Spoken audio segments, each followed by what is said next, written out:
আসসালামু আলাইকুম। আমরা আসলে মানুষ খুবই কমন একটা ভুল সবসময় করে থাকি। আর সেটা হচ্ছে একজন ব্যক্তি আরেকজনের সাথে আসলে প্রতিযোগিতা করে থাকি। প্রতিযোগিতা বরাবরের মতোই অনেক ভালো একটা বিষয় আমরা মনে করে থাকলেও এটা আমাদের জীবনে প্রত্যেকটা মানুষের জীবনে অনেক কমন এবং সবথেকে বড় একটা ভুল। কেন সবথেকে বড় একটা ভুল? দেখুন, প্রতিযোগিতা আপনি করেন কিন্তু সেটা নিজের জন্য করেন। নিজের সাথে আপনি কম্পেয়ার করেন যে আপনি গতকাল কি করেছিলেন, আজকে কি করছেন। গতকাল আপনি ১ ঘন্টা পড়াশোনা করেছিলেন, আজকে আপনি চেষ্টা করেন ১ ঘন্টা ১০ মিনিট পড়াশোনা করার। তাহলে আপনি সামনের দিকে এগোতে পারবেন এবং সফল হতে পারবেন।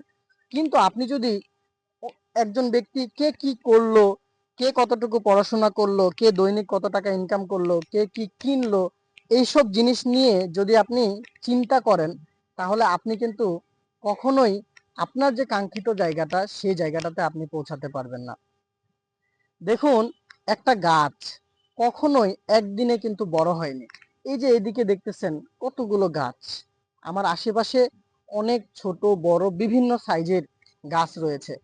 তো এই গাছগুলো কিন্তু কখনোই একদিনে বড় হয়নি। অতএব এই গাছগুলোকে দেখে আমরা বলতে পারি বা আমরা বুঝতে পারি যে সফলতা কখনো একদিনে আসবে না। সফলতা কোনো গন্তব্য নয়। সফলতা হচ্ছে আপনি আপনার জীবনে গতকাল কি করেছিলেন এবং আজকে কি করছেন, এবং গতকালকের তুলনায় আজকে আপনি কতটুকু নিজেকে ডেভেলপ করেছেন, সেটাই হচ্ছে আপনার সফলতা। এবং গতকালকের তুলনায় আজকে আপনি নিজেকে কোন স্থানে নিয়ে গেছেন, এটাই হচ্ছে আপনার সফলতা। তো আশা করছি আপনার কাছে যদি ভিডিওটি ভালো লেগে থাকে অবশ্যই লাইক কমেন্ট শেয়ার করবেন, এবং পেজে নতুন হয়ে থাকলে একটা ফলো দিতে ভুলবেন না। এবং যদি আপনি আমার চ্যানেলে নতুন হয়ে থাকেন অবশ্যই সাবস্ক্রাইব করতে ভুলবেন না। ভালো থাকবেন। আল্লাহ হাফেজ। আসসালামু আলাইকুম।